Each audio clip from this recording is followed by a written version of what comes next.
é navegando com Jesus que aprendemos o poder do perdão. Então, em meio a uma navegação, Jesus ensinou a lição do perdão aos seus discípulos. Abra sua Bíblia em Mateus capítulo 9, será o nosso texto base. Mateus 9, do 1 ao 7. Mateus 9, do 1 ao 7, vamos ler o texto. O título da leitura: A cura de um paralítico em Cafarnaum. Diz assim a palavra de Deus em Mateus capítulo 9, do 1 ao 7. Entrando num barco, Jesus passou para o outro lado do mar e foi para a sua própria cidade. E eis que lhe trouxeram um paralítico, deitado no leito. Jesus, vendo a fé que ele tinha, disse ao paralítico: coragem, filho, os seus pecados estão perdoados. Mas alguns escribas diziam entre si: ele está blasfemando. Jesus, porém, conhecendo o pensamento deles, disse: por que vocês estão pensando mal em seus corações? Pois o que é mais fácil, dizer: os seus pecados estão perdoados, ou dizer: levante-se e ande? Mas isso é para que vocês saibam que o Filho do Homem tem autoridade sobre a terra para perdoar pecados.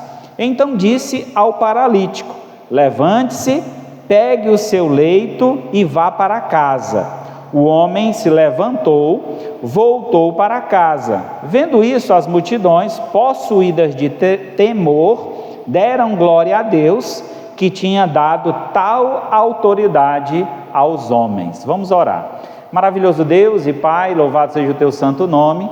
Mais uma vez aqui em tua casa, ó Pai, nos reunimos para o louvor da tua glória e queremos nesse instante, ó Pai, rogar ao Senhor que nos fale aos nossos corações por meio desta mensagem.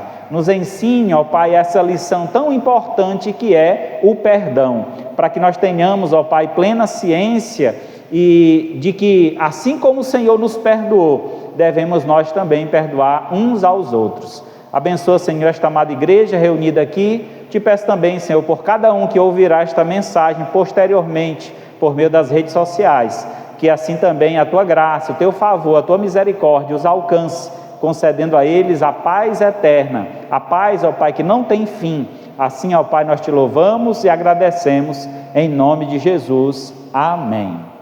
Muito bem, meus amados, foi navegando com Jesus que os discípulos aprenderam muitas lições, das quais revelaram o seu poder aos homens. Então Deus, através do seu Filho, se revelou aos homens. Não existe uma outra forma de nós conhecermos a Deus, a não ser por meio da sua revelação. E essa revelação, ela se apresenta aos homens de maneira bem distinta. Deus se apresenta aos homens por meio da revelação geral, que é por meio da natureza. Então, os céus proclamam a glória de Deus. Como é que a gente pode entender que Deus se revela a nós? Se revela por meio do controle do mundo. Como é que acontece o sol se baixar, a lua subir e esses astros controlar tudo que acontece na terra? As marés, controlar as secas, as chuvas, tudo isso tem a ver com esses astros que o Senhor colocou na terra, e colocou para nos guiar na terra e nos orientar. Entendemos então que Deus está se revelando aos homens, existe alguém que está no controle de tudo isso. Então não são os astros que controlam, mas alguém que colocou esses astros aí com essas funções, ele que controla todas as coisas, e esse só pode ser Deus, que criou os céus e a terra. Então nós vemos essa revelação por meio da própria natureza, mas Deus também se revela de forma especial, falando diretamente aos homens, através dos profetas, através da palavra de Deus, a Bíblia Sagrada, e a principal revelação de Deus, que é através do seu Filho. só podemos conhecer a Deus porque o Filho de Deus veio até nós. É interessante porque em certa ocasião, um dos discípulos, chamado Filipe, ele disse assim: Senhor, mostra-nos o Pai, eu quero conhecer o Pai, que é Deus. E Jesus disse: mas Filipe, há tanto tempo, Ele já está com vocês, quem vê a mim, vê o Pai. Como dizes tu, mostra-nos o Pai? Você ainda não reconheceu o Pai em mim? Então esse reconhecimento, essa ligação, irmãos, deve haver em nós. Quando as pessoas olharem para nós, ver as nossas atitudes, nossas palavras, tudo que fazemos, como vivemos neste mundo, devemos estar revelando Deus aos homens. Então a nossa vida, a nossa santidade, a forma como vivemos neste mundo, revela Deus aos homens. E esta revelação então nos é apresentada nesse capítulo, e nesta revelação nos é apresentada de uma forma interessante. Diz o seguinte: Jesus mostrou seu poder sobre doenças, sobre os demônios, sobre a natureza, e agora ele apresenta seu poder sobre o pecado. Vejamos o que temos a aprender sobre o poder do perdão dos pecados. Então Jesus, ele veio ao mundo para nos apresentar Deus, e ele apresenta Deus a nós através do seu poder. Poder este de perdoar pecados, poder este de curar, poder este de libertar de toda e qualquer escravidão. E a principal delas, a escravidão do pecado. Então, Mateus capítulo 9, do 1 ao 7, encontramos então a lição que nos é dada através da cura de um paralítico. E tudo isso começou quando Jesus ainda estava em um barco. Será que Jesus sabia que quando ele descesse daquele barco, viria até ele esse paralítico? Com certeza ele tinha esse conhecimento e certamente estava preparado para o que iria acontecer a partir dali, para que o nome do Senhor fosse glorificado através de sua vida. Então foi navegando com Jesus que os discípulos descobriram o poder do perdão se manifesta na fé. O poder do perdão se manifesta na fé. A manifestação da nossa fé aciona o poder do perdão. Quando reconhecemos que tudo o que precisamos está em Deus, o seu poder nos alcança. Irmãos, não é só uma única vez que aconteceu isso na história do cristianismo, mas em muitas ocasiões, pessoas que já estavam desenganadas pelos médicos, pessoas que já estavam numa situação deplorável, que para eles não tinha mais jeito, foi apenas ter um encontro com Jesus, que este poder foi acionado, e a partir do momento que eles tiveram fé na palavra de Deus, tiveram fé no Filho de Deus, eles foram curados e transformados. Então veja que poder magnífico, que poder maravilhoso. Verso 1 e 2 diz assim: entrando Jesus no barco, passou Jesus por outro lado do mar e foi para a sua própria cidade, e eis que lhe trouxeram um paralítico deitado no leito. Jesus, vendo a fé que eles tinham, disse ao paralítico: coragem, filho, os seus pecados estão perdoados. Meus amados irmãos, é interessante que a fé aqui, que é destacada, não é tanto a fé do paralítico, mas a fé daqueles que levaram o paralítico até Jesus. É interessante porque, através da nossa fé, nós podemos conduzir as pessoas até Cristo. E essas pessoas que nós conduzimos até Cristo, se elas também desenvolverem uma fé em Cristo, elas serão transformadas. Primeiramente, receberão do Senhor o perdão dos seus pecados. Este perdão, irmãos, ele é manifesto por meio da fé. Não é possível alguém receber o perdão de Deus se não crê em Deus. Não sei se vocês já viram, mas tem muitos vídeos na internet, né? Mas eu tenho recebido alguns de um rapaz no centro das cidades, chega até alguém e pergunta: você crê em Jesus? E aí, irmãos, é impactante o grande número de pessoas que diz que não acredita em Jesus, que Jesus é apenas um personagem, que Jesus é apenas uma figura fictícia que os homens criaram. Irmãos, Jesus é real, Jesus é verdadeiro, e aquele que crer em Jesus verá a glória de Deus, aquele que verdadeiramente crê em Jesus. E estes dias, assistindo os vídeos desse rapaz, ele perguntou para uma moça se ela cria em Jesus, e ela disse: olha, moço, eu creio em Jesus porque eu creio em milagres.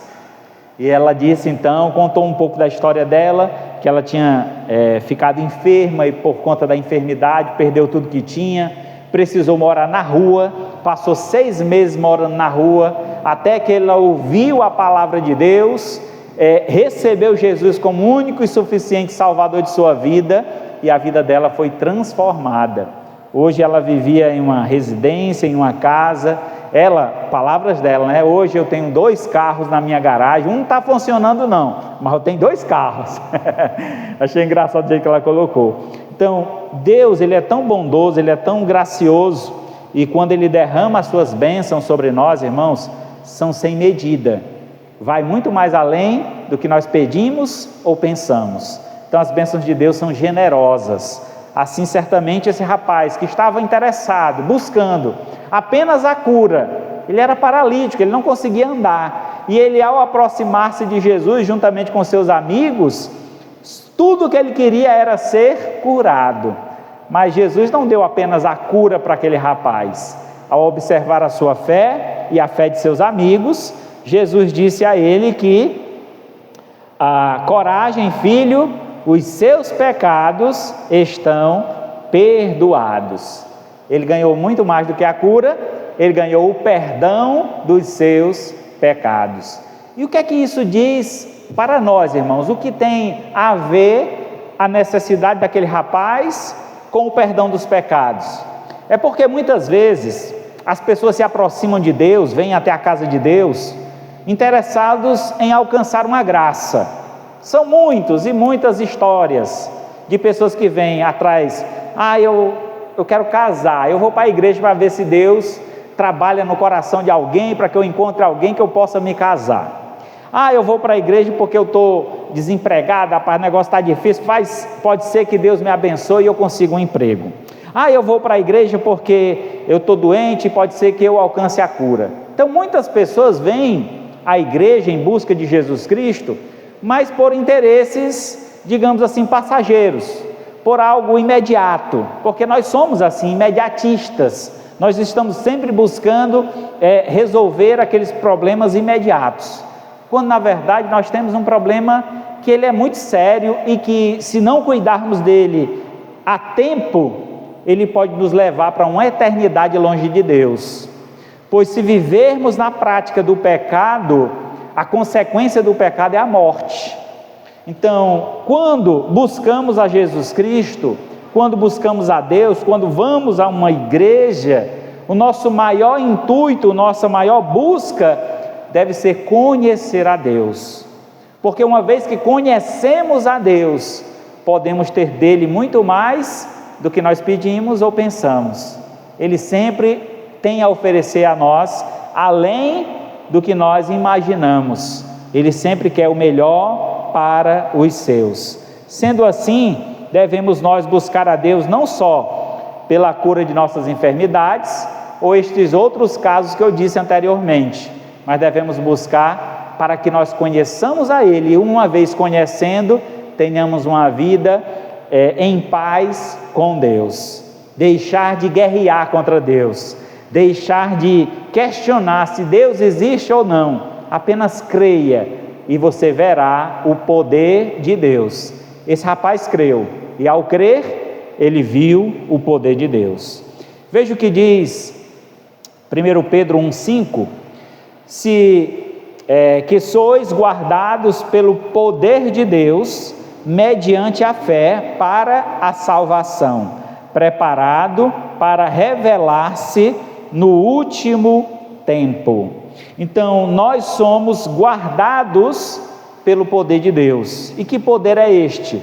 O poder do perdão, o poder que por meio dele alcançamos a salvação. E a salvação vem mediante a quê? Vem por meio da fé. Se uma vez eu crer em Cristo e fizer minha confissão de fé, entregando a minha vida a Jesus, receberei dele a salvação eterna. E esse presente, irmãos, ele é imediato. Deus não promete, eu te salvarei. Uma vez que você crê, ele diz, está salvo. Como ele disse para esse rapaz, tenha coragem, não tenha medo, porque os seus pecados estão perdoados. Quando se fala sobre o perdão de pecados, se fala então sobre a salvação da alma. Marcos 16:16 diz o seguinte: quem crê e for batizado será salvo, quem porém não crê será condenado. Então a nossa condenação, ou a condenação da alma do ser humano, está ligada ao não crer em Deus. Se alguém aí, no mundo afora, tem questionado a existência de Deus, tem dito, como muitos dizem, que Deus não existe, não importa o que eles dizem contra Deus, um dia todos nós teremos um encontro pessoal com o Senhor. Há um ditado que diz assim, todos os caminhos levam a Deus. Você já ouviu esse ditado? Todos os caminhos levam a Deus. E é uma grande verdade, veja bem, em partes. Porque quando se diz esse ditado, ele está ligado à religião. Quando diz todos os caminhos levam a Deus, ligado à religião, quer dizer que qualquer religião, não importa qual seja, vai te levar a Deus. Ela é uma inverdade, ou uma verdade incompleta. Por quê?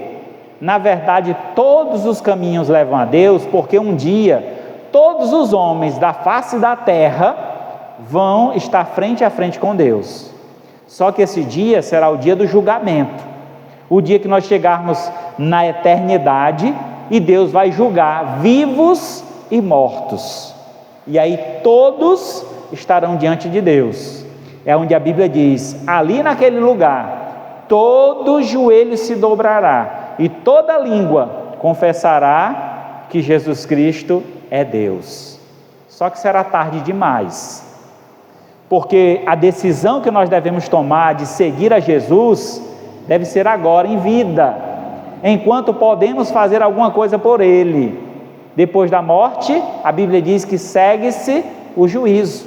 Ao homem foi dado o direito de morrer uma só vez, depois disso, segue-se o juízo.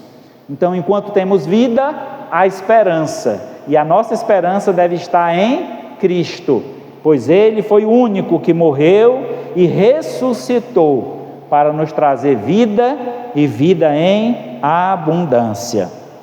Então o texto é bem claro em afirmar que a crença em Deus, aquele que crê é salvo, será salvo eternamente. Quem porém não crê, já está condenado.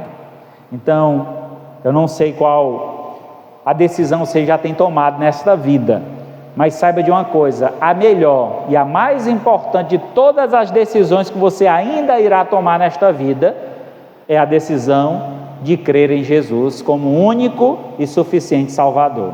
Eu não preciso de nenhum outro, só Jesus, só Ele que morreu numa cruz, só Ele que foi sepultado, só Ele que ressuscitou ao terceiro dia, só Ele prometeu que iria voltar para o Pai, mas um dia voltaria a esta terra, para nos levar juntamente com Ele, para habitarmos para sempre nos ares com o Senhor.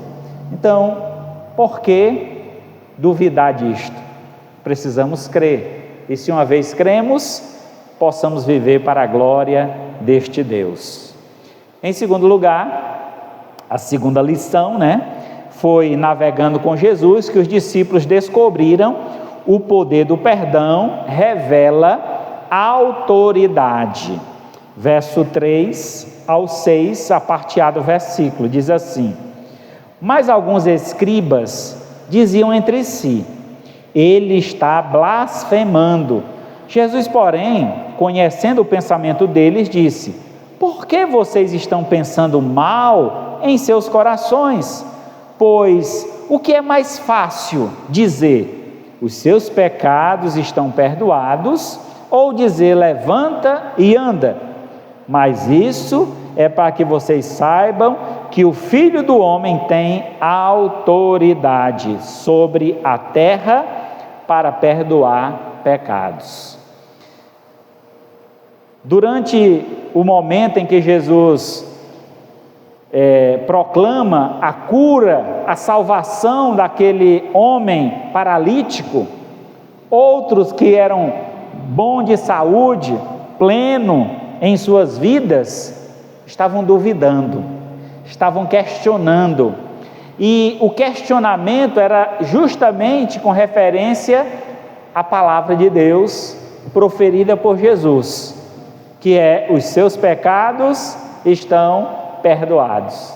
Quem pode perdoar pecados? Somente Deus.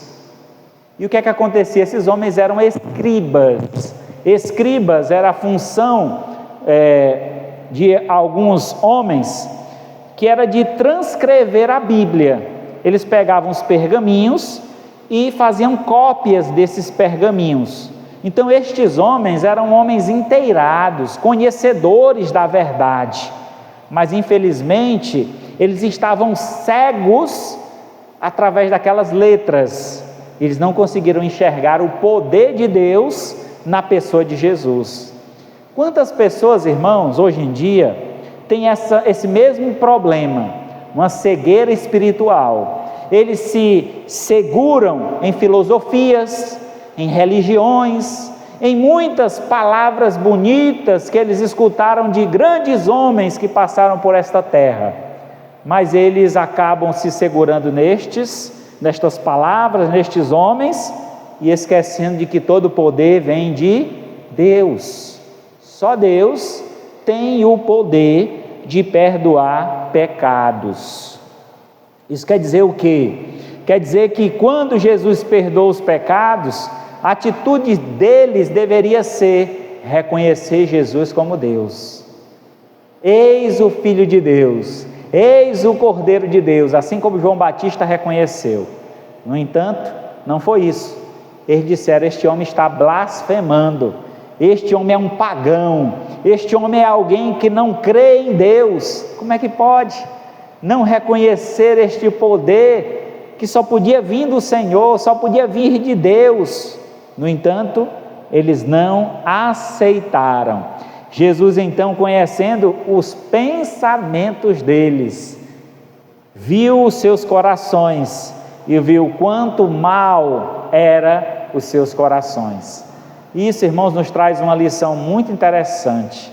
A gente tem que ter muito cuidado com as religiões, porque a religião, o que ela significa? A religião é uma religação, é uma tentativa humana de ligar o homem a Deus.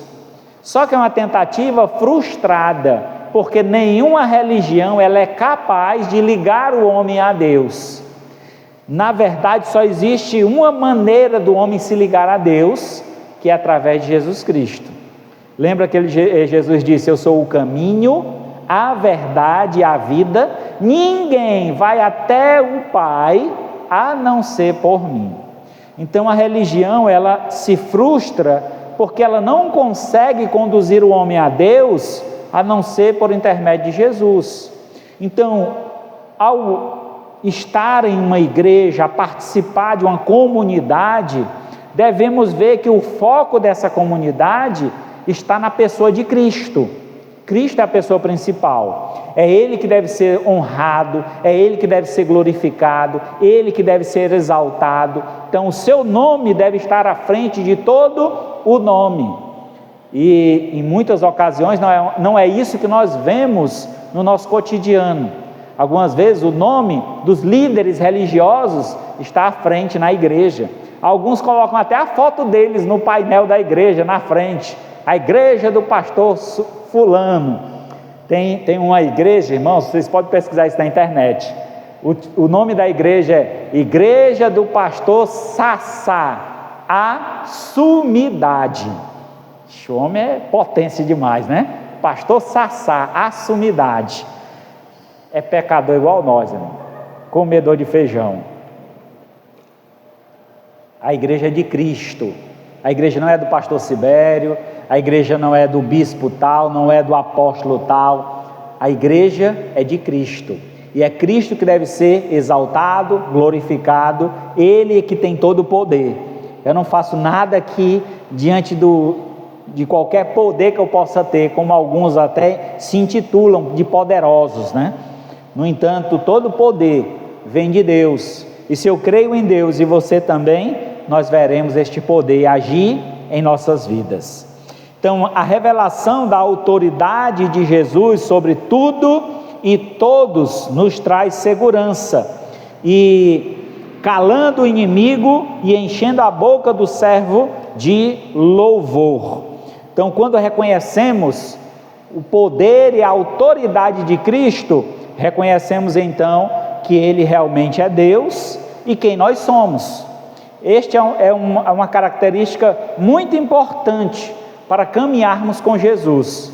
É reconhecer a sua autoridade, o seu poder. Toda a autoridade me foi dada nos céus e na terra, disse Jesus. E Ele tem essa autoridade porque foi dada por Deus, o Pai eterno. Então Jesus disse: olha, por que vocês pensam mal? Os seus corações são maus. Por quê? Será que é mais fácil dizer para alguém: os teus pecados estão perdoados, ou levanta e anda? E aí, se nós estivéssemos lá e ouvíssemos esse questionamento, o que é mais fácil? É perdoar o pecado de alguém ou curar alguém? A gente tem como medir o que é mais fácil? Não. Ambos só pode fazer Deus.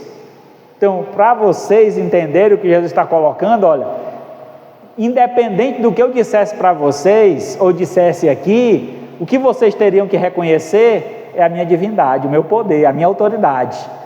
Se eu falo isso é porque eu tenho uma autoridade para falar isso, e essa autoridade foi dada por Deus. Então, reconhecer a autoridade de Cristo é reconhecer o lugar dele, o seu papel, a sua responsabilidade e a pessoa importante que ele é para a nossa vida. E uma vez reconhecendo, nos colocarmos submissos a este Deus maravilhoso. Veja o que diz Mateus 28, 18. Jesus, aproximando-se, falou-lhes dizendo: toda a autoridade me foi dada nos céus e na terra. Jesus passa essa autoridade então aos seus discípulos e diz: ide por todo o mundo e fazei discípulos de todas as nações. Aquele que crê e for batizado será salvo. Aquele que não crê já está condenado ou será condenado. Essa autoridade que Jesus carrega, Ele transfere para nós, os crentes, aqueles que crerem em Jesus. E que autoridade foi dada a nós? Ir por todo o mundo, pregando o Evangelho a toda a criatura. Esta é a autoridade dada por Deus. E às vezes nós somos questionados: por que vocês crentes dizem que é só vocês que são salvos? Isso não sou eu que digo, não. Quem diz isso é a Bíblia. Eu só repito o que a Bíblia diz. A Bíblia diz que aquele que crê será salvo. Quem crê é um crente, porque creu. Todo aquele que crê é crente. A pergunta que não quer calar, né? Maria era crente? Era, porque ela creu. Lembra quando o anjo apareceu para Maria? e diz que ela conceberia e daria à luz ao Filho de Deus, ela creu. A minha alma engrandece ao Senhor e meu espírito se alegra em Deus, o meu Salvador. Ela creu em Deus como seu Salvador, e naquele momento ela passou a ser um crente, uma crente, porque ser crente é alguém que crê em Deus. Agora, crer, irmão, não é só da boca para fora, porque da boca para fora muita gente crê. Você sai na rua, você acredita em Deus? Acredito, mas faz tudo errado. Se eu creio em Deus, eu tenho que andar conforme a vontade de Deus. Aquele que crê em Deus é aquele que anda conforme a vontade de Deus. Não só acredita que Deus existe, mas por acreditar que Deus existe, ele então se submete à vontade desse Deus. Isso é um crente verdadeiro. Tem muitos crentes falsos por aí, um bocado de crente da Shopee, né? Porque são crentes só nominais, crentes só da boca para fora, porque suas atitudes, as suas palavras, muitas vezes contradiz os princípios da fé cristã. Então é necessário crermos na autoridade de Cristo, e uma vez crendo nessa autoridade, ele nos remete a uma autoridade que foi dada por ele a nós, de ir por todo mundo e pregar o evangelho a toda criatura. Então, se você vê alguém pregando o evangelho, pode crer, é um crente, é um servo de Deus, é alguém que tem recebido do Senhor a autoridade e tem sido fiel a esta ordem do Senhor de pregar o evangelho.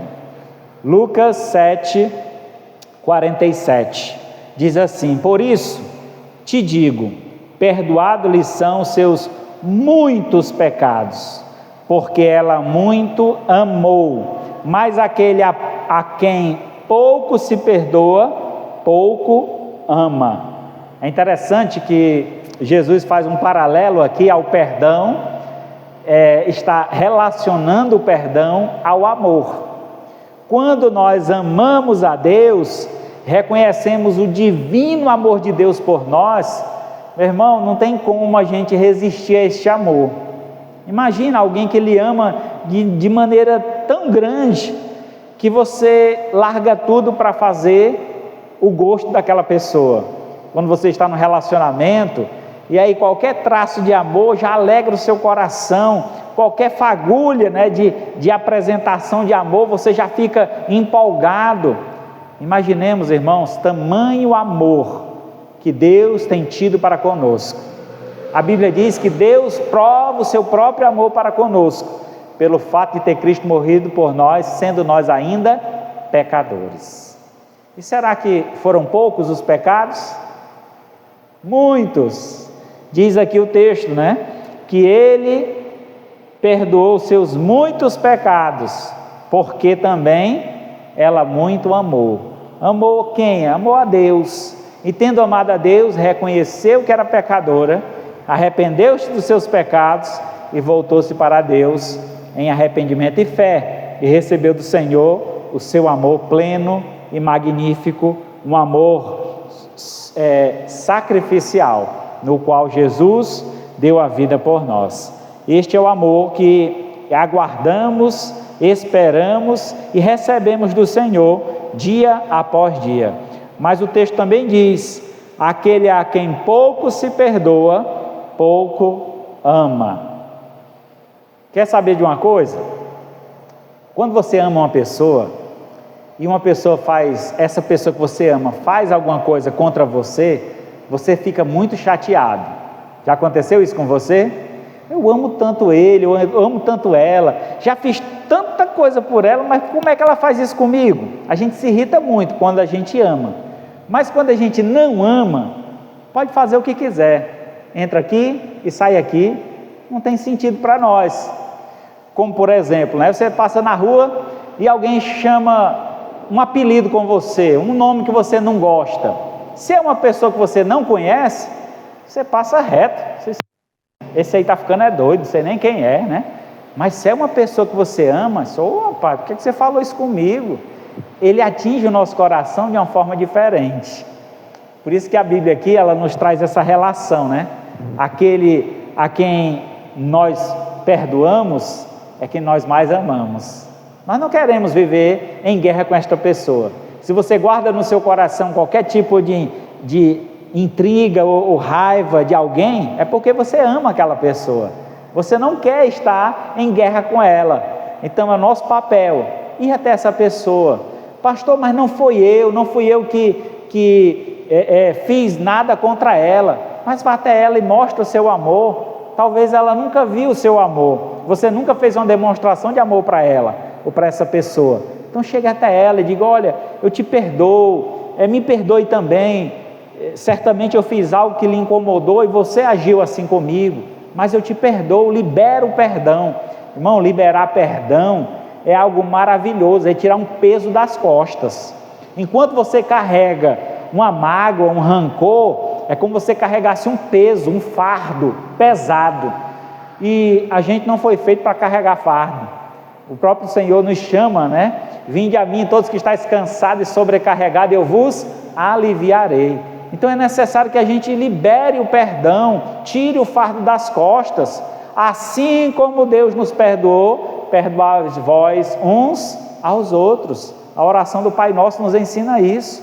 E muitas vezes estamos toda noite repetindo o Pai Nosso, mas sem se ligar no que Ele está falando, que eu preciso perdoar as pessoas assim como Deus me perdoou. Deus te perdoou só uma vez? Foi só um pecado que você cometeu contra Deus? Muitos. Assim como eu fui perdoado muitas vezes, eu devo também perdoar muitas vezes. Então é uma relação, irmãos, que a gente aprende com Jesus e deve ser levado adiante. Jesus, mesmo sendo julgado por estes homens, Jesus perdoava.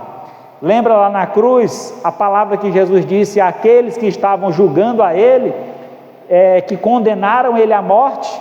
Jesus disse: Pai, perdoa-lhes, porque eles não sabem o que fazem. Jesus reconhecia a falha deles e pediu a Deus que tivesse misericórdia deles, porque eles estavam perdidos, estavam cegos por não reconhecer a autoridade de Cristo, o poder divino na pessoa de Jesus. Em terceiro e último lugar, o poder do perdão. Foi navegando com Jesus que os discípulos descobriram que o poder do perdão produz libertação.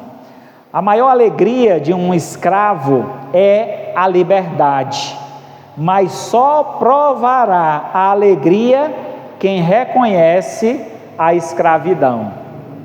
Eu só posso encontrar liberdade uma vez que eu reconheço que eu sou escravo. Você já viu aquelas pessoas que, por exemplo, elas bebem ou fumam e dizem assim: não, eu não sou viciado, eu bebo aqui e acolá e tal, mas ele não consegue passar por uma festa, por um momento festivo sem a bebida. Não, eu não sou viciado, eu só fumo um cigarro, olha aqui e acolá, mas não pode sentir o cheiro do café que já quer chupar o cigarro. Isso é vício, irmão, isso é escravidão. Nós precisamos entender que aquele que é escravo é aquele que está dominado, ele não tem poder sobre isso, ele não consegue se libertar. Não, eu já passei uma semana, uma semana, né? A gente precisa passar a vida inteira, isso vai estragar a nossa vida, isso vai destruir a nossa vida. Eu preciso me libertar disso. E como é que eu consigo me libertar disso? Quando eu reconhecer que isso faz mal na minha vida. Tem uma historinha engraçada que diz que o camarada foi comprar uma carteira de cigarro, aí no rótulo lá da carteira dizia assim: o Ministério da Saúde adverte, o cigarro causa câncer de próstata. Aí ele olhou assim: não, esse daqui não, ei, troca aí por aquele que dá câncer de garganta. Ele disse: olha, como se tivesse um cigarro para cada câncer, né? Ele pode causar câncer em qualquer lugar, não tem um lugar específico não. Eu tenho que entender que eu não posso, não devo pegar isso para a minha vida, ou usar disso. Eu sou um escravo e estou dominado por isso, eu preciso me libertar. Então, para eu me libertar, eu preciso primeiro reconhecer que isso me escraviza, que isso faz mal para a minha vida, que isso me destruirá. Aí sim, eu conseguirei alcançar a liberdade. Veja lá no verso 6 até o 8. Mas isso é para que vocês saibam que o Filho do Homem tem autoridade sobre a terra para perdoar pecados. Então disse Jesus ao paralítico: levante-se, pegue o seu leito e vá para casa. E o homem se levantou e voltou para casa. Vendo isso, as multidões, possuídas de temor, deram glória a Deus, que tinha dado tal autoridade aos homens. Meus amados, aqui a ordem que Jesus dá àquele homem é de levantar-se, pegar o leito e andar. Acredito que tudo que ele mais queria era isso, mas ele saiu com muito mais do que ele queria. Então, quando nós nos aproximamos de Deus, Ele vai nos dar muito mais do que nós queremos. Se você hoje almeja, pastor, eu queria tanto ter um casamento abençoado, formar uma família, eu queria tanto um emprego em tal área, eu queria tanto tal coisa. E às vezes a gente tem sonhos, desejos no coração, isso é lícito, isso é bom. O homem, ele é feito de sonhos, E cada vez que a gente sonha, tem um desejo, a gente vai lutar para alcançar, isso motiva a nossa vida. Mas devemos entender que em todos os nossos sonhos, Deus deve estar na frente. Devemos colocar nas mãos de Deus: Deus, se for da tua vontade, me abençoa, abre esta porta, faz com que eu alcance essa graça, porque é algo que você não merece. Mas se Deus contemplar o desejo do teu coração, certamente você alcançará um favor imerecível, que significa graça. Então, este homem alcançou algo que ele não merecia, alcançou a saúde plena. Mas é interessante que Jesus manda que ele tomasse o leito e voltasse para casa. E o que Jesus queria dizer com isso, eu queria fazer com isso? Certamente, irmãos, nesse momento, Jesus queria que aquele homem servisse de um grande testemunho. Ele havia passado há poucas horas sendo carregado, agora ele estava passando, carregando o leito. Ele era um homem transformado, um homem diferente. E é isso que Deus quer fazer na nossa vida, transformar a nossa vida.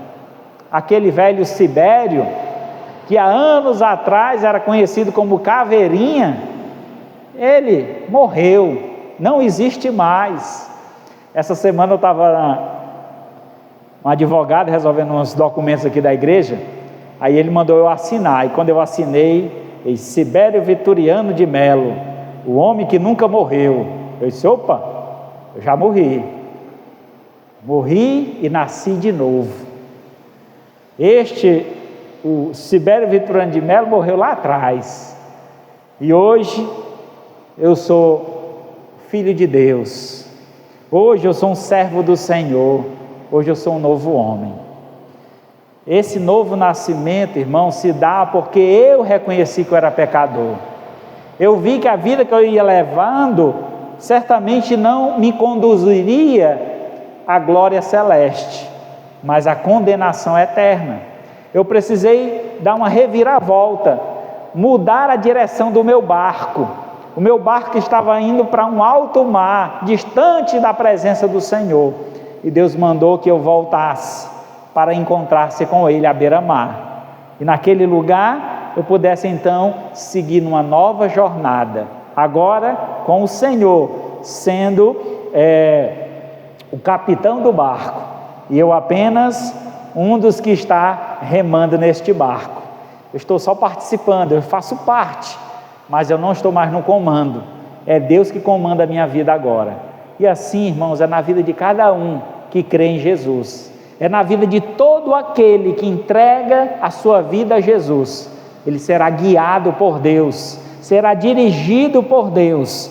Foi Jesus que dirigiu esse homem. Pronto, está curado. Agora levanta, pega o teu leito e anda, vai para a tua casa. Por quê? Havia uma grande missão agora, para que aqueles que estavam com você e te conheciam, possam crer no poder de Deus, possam crer que Deus transforma o homem. Irmãos, eu lembro no início da minha fé, de uma vizinha, que me conhecia desde criança, e o filho dela tem mais ou menos próximo da minha idade, talvez uns 4 anos a menos que eu, mas a gente conviveu junto por muitos anos, e quando eu recebi Jesus como Senhor e Salvador de minha vida, ela começou a ver mudança. Eu não estava mais indo em festa, eu não estava mais vivendo aquela vida depravada. Ela viu mudança na minha vestimenta, ela viu mudança nas minhas atitudes, e ela um dia me chamou: ei, Sibério, vem cá. E eu fui até ela.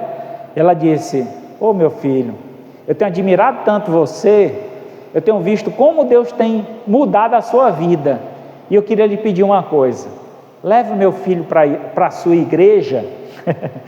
Eu disse assim: ô minha irmã, eu até agradeço as suas palavras, para mim será uma grande alegria, um grande privilégio poder conduzir o seu filho até a presença de Deus. Mas eu queria te dizer uma coisa mais importante do que isso: vamos também. Olha, se Deus transformar a sua vida, vai ter um impacto muito maior na vida dele do que a minha. Eu sou só uma pessoa que ele conviveu, mas com você ele viveu a vida inteira dele. Você é a mãe dele, você é o exemplo da vida dele. Ele não tem pai, você é o exemplo da vida dele. Se você entregar a vida a Jesus, certamente um dia ele, por meio do seu exemplo, também seguirá Jesus, porque a Bíblia diz o seguinte: aquele que crê em Cristo fará com que toda a sua casa creia também. Aquele que entrega a vida a Jesus será uma luz na sua casa, para que outras pessoas vejam e queiram seguir Jesus também. E pela graça de Deus, aquela mulher, ela entregou a vida a Jesus, não naquele dia. Naquele dia ela disse: não, mas eu não preciso, é meu filho que está envolvido com as amizades que não prestam, eu não preciso. Mas um dia ela reconheceu que precisava e entregou a vida a Jesus. E é importante, irmãos, que tenhamos essa consciência. Só podemos ser libertos dos nossos pecados quando reconhecemos que também precisamos, que somos pecadores e que precisamos de Deus.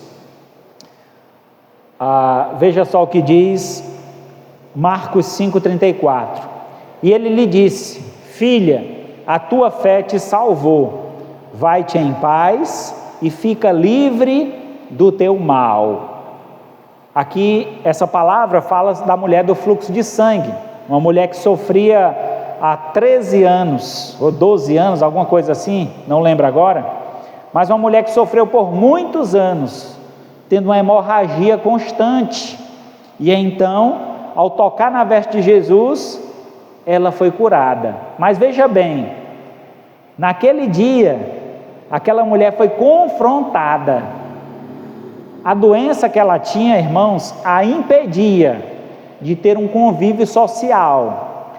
Nos tempos bíblicos, quando a mulher estava no período menstrual, ela não podia sair de casa. Ela ficava 7 dias sem poder sair de casa. Ela tinha que fazer alguns banhos rituais para se purificar e então poder sair de casa. Aquela mulher viveu 13 anos com um fluxo constante e por esse motivo 13 anos sendo impura. Ela não podia sair de casa e não podia tocar em ninguém, porque ela era impura. E ela tocou justamente em quem? No Senhor, no Mestre, apenas na orla da veste dele. Mas naquele momento Jesus reconheceu a fé daquela mulher, porque ele disse: eu senti que saiu de mim poder. E o poder curou aquela mulher. E naquele momento ele perguntou: quem me tocou? Irmãos, a atitude daquela mulher, em meio a uma multidão, de declarar o seu pecado, foi uma atitude de coragem, mas foi uma atitude libertadora, porque a partir daquele momento, ela livrou-se daquele pecado, ela livrou-se daquela situação. E diz o texto que Jesus falou para ela: vai em paz, que a tua fé te salvou, fica livre desse mal. Então, que maravilhoso, irmãos, é poder ser livre do mal que está em nós. E este mal que nos domina, que nos faz pecar, só podemos ser livres quando confessarmos os nossos pecados diante de Deus e receber dele o perdão dos nossos pecados. João 8,36: se pois o Filho vos libertar, verdadeiramente sereis livres. A verdadeira liberdade está em Cristo. Não é a liberdade que o mundo prega. Você é livre, faça o que quer da sua vida. Quem faz o que quer da vida não é livre, é um libertino, é alguém que está escravizado no pecado. Ele está fazendo o que o seu coração, que é corrompido pelo pecado, está conduzindo ele a fazer. O verdadeiro livre é aquele que diz não para o pecado e sim para Deus. Porque enquanto ele é escravo do pecado, aprisionado nas correntes do pecado, ele não consegue seguir a Jesus. É preciso então quebrar essas correntes. E essas correntes se quebram em Cristo, quando reconhecemos o poder do Senhor em nossas vidas. Concluindo então, foi navegando com Jesus que os discípulos aprenderam que o poder do perdão se manifesta na fé de todo aquele que crê em Jesus, reconhecendo sua autoridade divina que produz libertação. Você já está navegando com Jesus? Se ainda não, venha para o barco, pois ainda há lugar para você. Venha receber o poder do perdão. 1 João 2,12: filhinhos, eu vos escrevo, porque os vossos pecados são perdoados, por causa do seu nome, do nome de Jesus. Então, se você ainda não navega com Jesus, Ele está te chamando: vem para o barco, entra, e eu conduzirei a tua vida. E não tem lugar melhor para se estar do que no centro da vontade de Deus.